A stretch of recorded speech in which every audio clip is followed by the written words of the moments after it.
Timothy Newberry at the University of Bristol just recently got arrested and convicted on drug charges after it was discovered that he was using the lab at the university to press cocaine.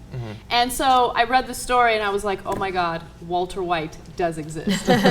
He's just some English guy, or, you know, hanging out, University of Bristol. It's funny because whenever there's like a shooting, people love to blame the musicians in the video games, but I wonder if he will actually see some blame go to Breaking Bad as a result of this. Oh, I'm sure. But also, it makes all the sense in the world to me. I was totally influenced by Breaking Bad. I never would have thought of it otherwise. I hate drugs.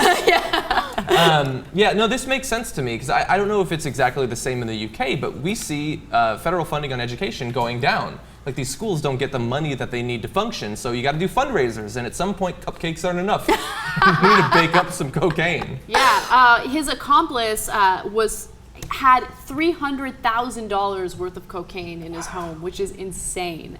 But, you know, just like the storyline in Breaking Bad, and of course I know that it's fiction, I mean, the guy needed the money. He wasn't making enough as a high school teacher. He was dying of cancer. I'm sorry if I'm giving you guys massive spoilers and you haven't seen it yet. Anyway, you learn all that in like the first episode. You do, yeah. Believe me, there's a lot. There are many more twists and turns, but it just kind of shows you what people will do out of desperation. So if you genuinely do care about drugs getting into the hands of the wrong people, why don't you legalize it, regulate it, and then this isn't really an option. And I think that's also another good point to make, is that whether we're talking about backyard chemists trying to produce drugs or we're talking about pharmaceutical manufacturers, it's all science.